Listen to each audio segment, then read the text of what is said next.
한 소년이 있었습니다. 어린 나이에 아버지가 돌아가시고 어머니는 소년을 먹여 살리기 위해 온갖 허드렛 일뿐 아니라 구걸까지 했지만 이내 다른 남자와 재혼하면서 소년은 홀로 남겨지게 되었습니다. 결국에 이 소년의 할아버지와 할머니가 그 소년을 키우기 위해 데려갔지만 할아버지는 노안으로 인해 병색이 짙었고 병원에서 청소부로 일하는 할머니의 소득만으로는 가난을 면하기 어려웠습니다. 그래서 소년은 굶주림을 면해보고자 낮에는 공장에서 일하고 밤에는 마을을 돌아다니며 구걸을 했습니다. 하지만 아무리 발버둥 쳐도 가난에서 벗어날 수 없었습니다. 그 가난에서 탈출하기 위해 안간힘을 다했지만 더 배고플 뿐이었습니다. 거기다가 이 소년은 외모마저 흉측하였기에 아무도 그에게 따뜻한 관심을 기울이지 않았습니다. 사랑과 관심이 고팠지만 누구도 그에게 주의를 기울이지 않았습니다. 사랑받고 관심받기 위해 노력해도 소용없었습니다. 나에겐 아무것도 없다. 아무런 희망도 없고 나를 사랑해 주는 사람도 존재하지 않는구나 라며 좌절하고 있던 소년은 아직 한 가지가 남아있음을 깨닫게 되었습니다. 바로 그의 어머니가 물려준 신앙이었습니다. 독실한 루터교 신자였던 이 소년의 어머니는 소년에게 하나님을 공경하는 기독교 신앙을 심어주었던 것입니다. 소년은 어머니가 믿었던 하나님을 생각하며 한 교회로 들어갔습니다. 어머니가 그토록 신뢰하던 하나님을 자신도 신뢰해보고자 결단했습니다. 하지만 어떻게 하나님을 믿어야 할지 몰라 그저 예배당에만 머물곤 하던 그의 눈에 기도하는 사람들의 모습이 보였습니다. 그래서 소년도 그들처럼 하나님께 기도라는 것을 해보기 시작했습니다. 나의 노력으로는, 나의 애씀과 발버둥으로는 이 지긋지긋한 가난과 굶주림을 도저히 면할 수가 없고 사람들에게 사랑은커녕 관심조차 받을 수 없으니 하나님께서 자신을 이끌어 주시기를 간구했습니다. 자신의 의지와 노력으로는 아무것도 바꿀 수 없음을 인정한 소년은 자신을 내려놓고 어머니가 믿었던 하나님을 자신의 하나님으로 영접하며 그분께 전적으로 의지하기 시작한 것입니다. 그러자 주님께서는 이 소년을 통해 놀라운 역사를 이루어가기 시작하십니다. 소년은 기도가 되지 않을 때면 교회 이곳저곳을 배회하곤 했는데 목사님의 방에 책이 많이 있는 것을 발견하게 되었습니다. 그 교회 목사님은 소년이 마음껏 책을 읽을 수 있도록 배려하였습니다. 셰익스피어, 괴테 등 다양한 문학 작품을 읽을 때 소년은 잠시나마 자신의 비참한 현실에서 벗어날 수 있었습니다. 그래, 이거다. 이 소년은 문학과 연극, 각종 글쓰기에 몰두하면서 외로움과 서러움을 극복하려 했습니다. 하지만 아시죠? 현실은 그렇게 만만치 않습니다. 워낙 가난하게 살았던 탓에 제대로 교육을 받지 못한 소년은 기본적인 맞춤법조차 알지 못했기에 그는 제대로 된 글을 쓸 수 없었습니다. 맞춤법도 제대로 모르는 소년의 작품을 과연 어떤 출판사가 출간해 주겠습니까? 이것도 안 되나 보다. 소년은 다시금 절망했습니다. 하지만 그때 희망이 나타났습니다. 교회에서 이 소년을 주목하던 한 부부가 그의 대부모가 되기로 결단한 것입니다. 여기서 대부모란 가톨릭이나 루터교 등에 존재하는 제도인데요, 일종의 신앙적 후견인을 의미합니다. 소년의 이 대부모가 왕립극장 소속의 요나스 콜린이라는 사람에게 소년을 소개하였고, 콜린은 이 소녀를 슬라겔세 문법학교에 입학시켜서 문법 공부를 하도록 도와주었습니다. 이후 여러 사람의 후원 덕분에 코펜하겐 대학까지 진학할 수 있었습니다. 아무짝에도 쓸모없는 비참한 인생이라고 생각했지만 오히려 그 비참했던 삶이 자양분이 되어 소녀는 많은 사람을 감동하게 하는 여러 동화 작품을 남겼습니다. 너무나도 못생긴 오리가 사실은 아름다운 백조였다는 이야기. 거리에서 구걸하다가 천국에 간 가여운 소녀의 삶. 왕자와 이루어질 수 없는 순수한 사랑에 빠졌던 인어공주. 이제 이 소년이 누군지 감이 오십니까? 바로 세계적인 동화작가 안데르센입니다. 그의 작품은 자신의 비참한 현실을 투영한 가운데 나온 것들입니다. 생전에 훌륭한 작가로 인정받은 안데르센은 다음과 같은 말을 남긴 바 있습니다. 내 머리 위에는 수많은 행운의 별들이 빛나고 있습니다. 나의 모든 약점과 가난은 이제 더할 수 없는 기쁨이 되었습니다. 나는 하나님과 모든 사람에게 진심으로 사랑과 감사를 전하고 싶습니다. 여러분, 하나님을 신뢰할 때 우리는 우리 자신을 내려놓을 수 있습니다. 우리가 우리를 내려놓을 때 주님께서 일하십니다. 그러면 주님을 만날 수 있습니다. 하나님을 만나면 세상의 그 어떤 슬픔과 시련도 기쁨이 될 수 있으며 은혜가 됩니다. 오늘 본문에서는 이 안데르센처럼 자신을 내려놓고 하나님과 동행한 사람이 등장합니다. 바로 아브라함입니다. 이처럼 자신을 내려놓고 하나님과 동행한 아브라함을 야고보서 2장 23절은 하나님의 벗이라고 표현합니다.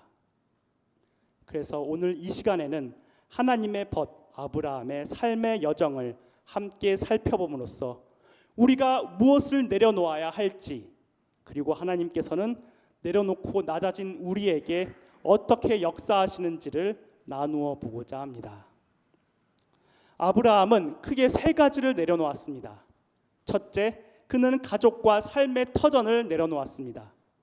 창세기 12장 1절에 의하면 하나님께서는 아브라함에게 너의 고향과 친척과 아버지의 집을 떠나 내가 내게 보여줄 땅으로 가라 라고 명령하셨습니다. 아브라함이 살던 당시는 요즘과는 아주 달랐습니다. 관산 터미널에서 버스 타면 1시간 30분 만에 광주까지 가는 그런 시대가 아니었다는 뜻입니다. 한번 고향을 멀리 떠나면 사실상 2번 다시 돌아오기 어려운 시대였습니다. 그렇기에 고향과 친척과 아버지의 집을 떠난다는 것은 당시로서는 너무나도 상상하기 어려운 일이었습니다. 내 사랑하는 가족, 정겨운 친척, 늘 나를 반겨주던 따뜻한 이웃들을 2번 다시 보지 못한다는 거 얼마나 슬프고 힘든 일이겠습니까? 제가 아는 어떤 목사님께서 은퇴하시면서 이런 말씀을 하셨습니다. 목회자의 삶은 속된 말로 역마살이 낀 삶입니다. 정들만 하면 사역지를 옮겨야 하고 또 옮기고 그렇게 평생 여러 사역지를 옮기며 하나님께서 가라고 하시는 곳으로 가야 합니다. 사역지를 옮길 때마다 가장 힘들었던 점은 기쁨으로 함께 예배드리고 눈물로 함께 기도드리며 사랑과 정을 나누었던 성도님들을 이제 더는 만나기가 어려워진다는 것이었습니다. 라고 말했습니다. 몇 년에 한 번씩 사역지를 옮기는 목회자들도 떠날 때 이토록 힘들어하는데 평생 살아온 고향을 떠나야 할 때 아브라함은 얼마나 힘들었겠습니까? 아마 하나님의 부르심을 받고도 많은 고뇌와 번민이 있었을지도 모릅니다. 하지만 아브라함은 가족과 삶의 터전을 과감하게 내려놓았습니다. 그리고 하나님 한 분만을 따릅니다. 아브라함이 느끼는 지금의 이 아쉬움과 슬픔은 하나님께서 장차 허락하실 영광과 은혜에 비할 바가 아님을 신뢰했기 때문입니다.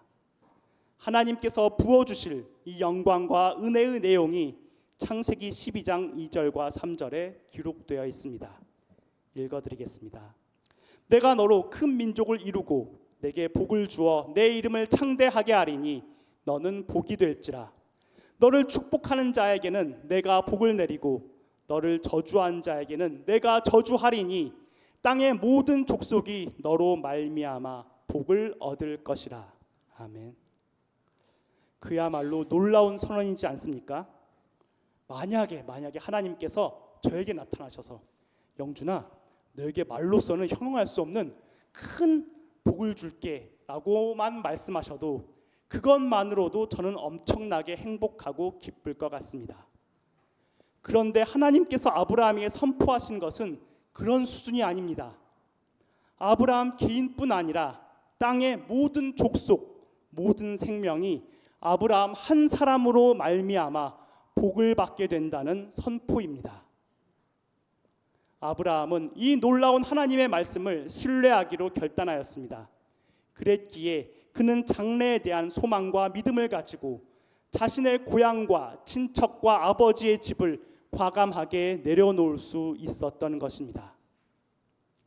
여러분 과연 어떻습니까? 하나님께서 말씀하시면 언제든지 여러분의 터전과 여러분이 사랑하는 가족과 이웃을 내려놓을 준비가 되셨습니까? 그 소중한 존재들보다 하나님을 더 우선순위에 올려놓고 오직 하나님만을 따르기로 결단하는 우리 관산교회 성도님들 모두가 되셨으면 좋겠습니다. 둘째, 아브라함은 기득권을 내려놓았습니다. 아브라함은 아내 사라 그리고 조카 롯과 함께 떠났습니다. 감사하게도 하나님께서 복을 내려주셔서 아브라함의 재산과 롯의 재산 모두 많아졌습니다. 특히 양을 비롯한 가축이 두 사람 다 큰 폭으로 증가했습니다. 하지만 안타깝게도 목초지는 한정되어 있었기에 아브라함의 가축의 목자들과 롯의 가축의 목자들이 서로 자신의 가축들을 더 많이 먹이겠다고 다투는 일이 증가했습니다. 그러자 삼촌인 아브라함과 조카 롯의 관계도 나빠질 수 있는 상황에 이르렀습니다. 이 경우 아브라함이 학렬도 더 위고 나이도 더 많았을 것이기에 어린 조카를 권위로 찍어 눌러서 자신이 원하는 방향으로 도모할 수도 있었을 것입니다. 하지만 아브라함은 자신의 기득권을 모두 내려놓습니다. 자신과 롯은 한 고륙이므로 다투어서는 안 되기에 롯과 아름다운 작별을 하기로 결심합니다. 그리고 롯에게 자신보다 먼저 좋은 땅을 차지할 수 있는 선택권까지 양보합니다. 그렇게 곁에 있던 소중한 조카마저 떠나버리고 쓸쓸해진 아브라함의 마음에 하나님께서는 창세기 13장 14절부터 16절 말씀을 통해 따뜻한 위로를 주십니다. 내려놓고 양보하여 텅 비어버린 마음을 하나님께서는 풍성한 언약으로 채워주시는 것입니다. 사실 롯이 먼저 선택한 요단 지역은 물이 넉넉하고 문명이 번성한 곳이었고 아브라함이 서 있는 서쪽은 상대적으로 열악한 곳이었습니다. 그러나 바로 그 열악한 곳에서 하나님께서는 보이는 땅을 내가 너와 내 자손에게 주리니 영원히 주리라. 내가 내 자손이 땅의 티끌 같게 하리니 사람이 땅의 티끌을 능히 셀 수 있을진데 내 자손도 세리라 라는 놀라운 복을 선포하십니다. 아브라함을 향한 하나님의 이런 위로가 우리에게도 임하기를 축원합니다. 우리의 기득권을 내려놓고 양보합시다. 양보는 더 큰 선택이며 더 가치 있는 결정이기 때문입니다. 양보는 내려놓음을 통해 더 큰 것을 담아내는 그릇입니다. 셋째, 아브라함은 물질을 내려놓았습니다. 롯이 거주하던 소돔이 전쟁의 소용돌이에 휘말려 롯은 그만 전쟁 포로가 되고 말았습니다. 이 소식을 전해 들은 아브라함은 위기에 처한 조카를 구하기 위하여 전투에 임하여 승리합니다. 이때 하나님의 제사장인 살렘 왕 멜기세덱을 만나 그에게서 축복을 받은 아브라함이 전리품의 10분의 1을 멜기세덱에게 내어놓습니다. 이는 역사상 처음 드려진 11조입니다. 이 11조는 아브라함 자신의 힘이 아니라 하나님의 돌보심으로 전투에서 승리할 수 있었음을 신뢰하는 고백의 표현이었습니다. 그렇기에 아브라함은 재물에 대한 소유욕을 내려놓고 기꺼이 11조를 드릴 수 있었습니다. 아브라함의 재물에 대한 내려놓음은 이에 그치지 않았습니다. 소돔 왕이 아브라함에게 재물은 네가 다 갖고 나의 사람들만 내게 보내라 라고 말했지만, 아브라함은 소돔 왕에게서 그 어떤 물질적 이득도 취하지 않았습니다. 재물에 대한 탐욕을 철저히 내려놓으며 오직 하나님만을 높여드리는 것입니다. 이처럼 많은 것을 내려놓고 하나님을 신뢰한 아브라함이었지만 부족한 점도 참 많았습니다. 그러나 하나님께서는 이런 아브라함의 부족함과 완악함을 탓하거나 나무라지 않으시고 아브라함의 연약함 가운데서도 함께 하시며 그를 온전히 채워가십니다. 아브라함은 무려 2차례나 아내 사라를 자신의 누이라고 속이고 왕에게 갖다 바칩니다. 낯선 땅의 왕이 사라를 탐내어 자신을 죽일까 봐 두려워서 왕에게 아내를 갖다 바친 것입니다. 한 번도 아니고 2번이나 그 행위를 반복합니다. 이 왕이 자신의 아내를 데려가면 무슨 짓을 할지 알 수 없는 상황이었습니다. 아내의 안전을 보장하지 못하는 너무나도 큰 잘못을 범한 것입니다. 그러나 하나님께서는 아브라함을 비난하거나 그를 외면하지 않으셨습니다. 오히려 하나님께서는 이 2 사건 모두 직접 개입하심으로 사라를 보호하시고 아브라함의 가정을 지켜주셨습니다. 또 아브라함은 자손에 대한 하나님의 약속을 신뢰하지 못하여 2번이나 잘못된 생각을 하고 맙니다. 아브라함은 하나님의 약속과는 달리 자식이 생기지 않자 자신의 종인 다메섹 사람 엘리에셀을 상속자로 삼고자 합니다. 그러나 이때 하나님께서 임재하셔서 아브라함의 생각을 바로잡아 주십니다. 너의 몸에서 날 자가 내 상속자가 되리라 라고 상속자의 범위를 구체화해 주셨습니다. 하나님께서 이렇게까지 구체화해 주셨음에도 아브라함은 어리석어서 내 몸에서 날 자라는 하나님의 말씀을 자의적으로 해석합니다. 아내인 사라를 통해서가 아니더라도 내 몸에서 나기만 하면 내 상속자가 되는 거 아니겠는가? 굳이 나의 아들을 꼭 아내 사라에게서 날 필요는 없지 않을까라는 다소 안일한 생각으로 아브라함과 사라 부부는 하나님의 뜻을 묻지도 않은 채 여종 하갈과 동침하여 이스마엘을 낳고 그를 상속자로 삼으려 합니다. 이 어리석은 선택은 큰 재앙을 낳고 말았습니다. 가정의 화목이 깨지고 사라와 하갈의 갈등이 깊어졌으며 급기어 하갈과 이스마엘은 집에서 쫓겨나는 신세가 되고 말았습니다.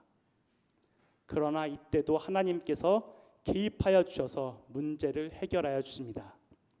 하나님께서는 이삭뿐 아니라 이스마엘도 외면하지 않으시고 그가 크게 번성하는 복을 주십니다. 아브라함의 어리석음을 탓하거나 나무라거나 비난하거나 심판하지 않으시고 그의 어리석음을 통해서도 복을 이루시며 아브라함을 서서히 온전한 믿음의 사람으로 채워가시는 것입니다. 사랑하는 관산교회 성도님 여러분, 우리는 나약하고 어리석어서 하나님의 뜻과 반대되는 선택을 얼마든지 할 수 있습니다. 그러나 너무 두려워하지 않으셔도 됩니다. 하나님께서는 우리의 어리석음을 아시고 우리의 잘못된 선택까지 용인하시고 책망하지 않으시며 당신의 역사를 흔들림 없이 이루어 가실 것이기 때문입니다. 하나님께서는 우리의 연약함과 부족함을 가장 잘 아시기 때문입니다. 그래서 죄악을 선택하는 우리를 쉽게 비난하거나 버리지 않으시고 끝까지 동행하시고 기다려 주셔서 우리를 하나씩 완성하여 가십니다. 하나님께서는 아브라함이 자신을 내려놓는 올바른 선택을 할 때도 그와 함께 하셨고 때론 어리석은 선택을 하더라도 그 선택마저 존중해 주시며 기다려 주시고 동일하게 복을 내려 주셨습니다. 그렇게 하나님께서는 아브라함을 잘 빚어가시고 만들어 가셨습니다. 아브라함이 얼마나 잘 빚어지고 거룩한 사람으로 완성되어 가는지 그 진수를 보여주는 것이 오늘 본문입니다. 하나님께서는 아브라함이 그토록 사랑하는 아들 이삭을 제물로 바치라고 명령하십니다. 아니, 눈에 넣어도 아프지 않을 아들을 죽이라니요. 인간의 감정으로도 선택하기 쉽지 않은 일입니다만, 인간의 감정을 넘어서더라도 만약 이삭을 이렇게 죽인다면 이삭을 통해 자손을 번성하게 해주겠다는 하나님의 약속은 어떻게 되는 겁니까? 아브라함은 인간적인 감정에 의해서건 하나님의 약속을 신뢰한 측면에서건 너무나도 혼란스럽고 하나님의 명령을 따르기 어려웠을 것입니다. 그러나 아브라함은 이제 더 이상 과거의 아브라함이 아니었습니다. 이미 하나님께서 그의 숱한 실패와 어리석은 선택에도 함께해 주시고 그를 만들어 가시고 채워주셔서 그가 더 믿음의 사람으로 가까워졌기 때문입니다. 그리하여 아브라함은 이 모든 의문과 불안을 뒤로 한 채 생명보다 더 귀한 아들까지 하나님 앞에 온전히 내려놓습니다. 아들을 하나님께 바칠 수 있다는 의미는 하나님께 드디어 자신의 모든 것을 내려놓는 사람으로까지 성숙해졌다는 것을 의미합니다. 자식까지 하나님께 내어드릴 정도가 된 아브라함의 이 내려놓음은 어디서 온 것일까요? 말씀드렸다시피 바로 하나님을 향한 신뢰에서부터 나온 것입니다. 하나님을 신뢰하는 자만이 모든 것을 내려놓을 수 있습니다. 히브리서 11장 19절은 이를 두고 그가 하나님이 능히 이삭을 죽은 자 가운데서 다시 살리실 줄로 생각한지라 라고 언급합니다. 그렇다면 하나님을 향한 아브라함의 이토록 흔들림 없는 신뢰는 어디에서 온 거란 말입니까? 그것이 바로 하나님께서 아브라함의 평생 동안 그와 동행하시며 아브라함이 잘할 때뿐 아니라 잘못된 선택을 할 때도 변함없이 그 곁에 계셔서 그를 탓하거나 나무라지 않으시고 오히려 아브라함의 삶에 개입하셔서 만져주시고 복을 주시는 그 모든 과정 가운데 이루어지는 것입니다. 오늘 본문은 하나님을 향한 굳건한 신뢰를 바탕으로 자신의 모든 것을 내려놓은 아브라함을 향해 하나님께서 가장 궁극적인 복을 허락하시는 장면입니다. 아브라함과 동행하시고 그를 완성해 가시며 그에게 궁극적인 복을 허락하신 하나님께서는 오늘 우리에게도 동일하게 임하셔서 그 동일한 복을 우리에게도 주실 것입니다. 그리고 우리가 아브라함처럼 잘할 때뿐만 아니라 잘못 생각하여 어리석은 선택을 할 때조차 그 선택 가운데서도 역사하시며 우리를 만져주시고 완성하여 나가실 것입니다. 그러니 사랑하는 관산교회 성도님 여러분, 혹시라도 나의 선택이 하나님의 뜻과는 다르면 어떡하나 라는 불안감에 너무 크게 휩싸이지 않으셨으면 합니다. 하나님께서는 우리가 불완전하고 연약한 존재라는 것을 잘 아십니다. 우리는 실패할 수 있지만 하나님께서는 절대로 실수하지 않으십니다. 우리가 연약하면 연약한 대로 역사하셔서 우리를 채우시고 어루만져 주셔서 우리를 변화시켜 가시며 만들어 가실 것입니다. 그리하여 아브라함이 받았던 궁극의 복을 우리에게도 허락하여 주실 것입니다. 그러므로 하나님을 신뢰합시다. 하나님을 신뢰하는 사람만이 자신의 모든 것을 내려놓을 수 있습니다. 이 내려놓음이 저와 여러분에게 있기를 소원합니다. 이를 통해 하나님께 큰 복 받는 우리 관산교회 성도님들 모두가 되셨으면 합니다. 기도하시겠습니다. 사랑이 많으신 하나님 아버지, 5월의 마지막 주일 오후에 저희가 드리는 예배를 기쁘게 받아주심에 진심으로 감사드립니다. 하나님을 신뢰하여 저희의 모든 것을 내려놓을 수 있게 하여 주시옵소서. 저희의 부족함에도 불구하고 저희를 채워가시며 완성하실 하나님께서 주시는 복을 사모하며 살아가게 하여 주시옵소서. 이 모든 것을 주님께 의탁하오며 살아계신 예수 그리스도의 이름으로 기도드립니다. 아멘.